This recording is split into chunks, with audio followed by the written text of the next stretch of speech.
میرا موٹا دوست دبلا کیوں ہوتا جا رہا ہے؟ کوئی پریشانی ہے؟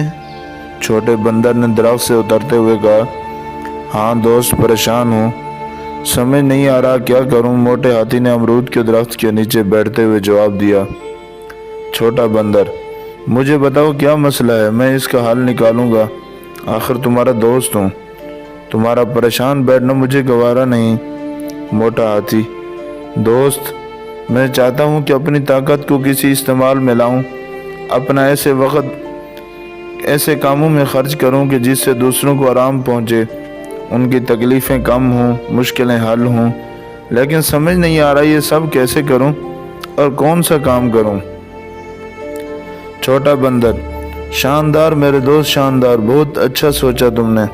دوسروں کی مدد کرنا اور ان کے کام آنا عمدہ کام ہے۔ میرے پاس اس مسئلے کا حل تو نہیں ہے، لیکن حکیم کبوتر کے پاس ضرور اس کا حل ہوگا، کہو تو اس کے پاس لے چلوں۔ موٹا ہاتھی، ضرور، کیوں نہیں، چلو ابھی چلتے ہیں۔ اس کے بعد دونوں نے حکیم کبوتر کے گھر کی طرف چلنا شروع کر دیا۔ کچھ دیر بعد یہ دونوں حکیم کبوتر کے پاس تھے۔ حال و احوال کے بعد چھوٹے بندر نے کہا، جناب، یہ میرا دوست پریشان ہے، اس کی پریشانی دیکھ کر میں بھی پریشان ہو گیا ہوں، بڑی امید کے ساتھ آپ کے پاس آئے ہیں۔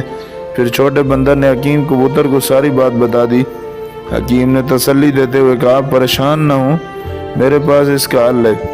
جیسا کہ آپ کو بھی پتہ ہے کہ جنگل میں ہر طرح کے جانور رہتے ہیں، کمزور، طاقتور، چھوٹے بڑے، دبلے پتلے موٹے، کسی کو کھانے کی ضرورت تو کسی کو پانی کی، کسی کو اوپر چڑھنا ہے تو کسی نے نیچے اترنا ہے، مطلب کہ تم ان سب کے کام آ سکتے ہو، بس تمہیں یہ کرنا ہوگا کہ جنگل کے درمیان والی جگہ میں اپنا گھر بناؤ اور اس کے باہر اس طرح کی تختی لگا لو، ہر وقت مدد کے لیے تیار، موٹا ہاتھی سب کا ساتھی، جس کو ضرورت ہوگی وہ آپ کے پاس آ جائے گا اور آپ اس کی مدد کر دینا، اس طرح دوسروں کا کام بھی آسان ہو جائے گا اور آپ کی خواہش بھی پوری ہو جائے گی۔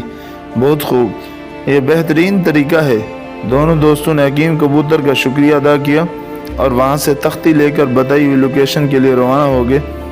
پیارے، فلاحی کام کرنا، اللہ پاک کی مخلوق کی خدمت کرنا، ان کی پریشانی کے حل کے لیے خود کو مصروف رکھنا بہت اچھا کام ہے، ہمیں اس میں ضرور حصہ لینا چاہیے، لیکن مخلوق کی خدمت کی وجہ سے خالق کی بندگی کو نہیں بھولنا چاہیے، اس کے احکام پر عمل کرنا چاہیے اور اس کی باتوں کو ماننا چاہیے۔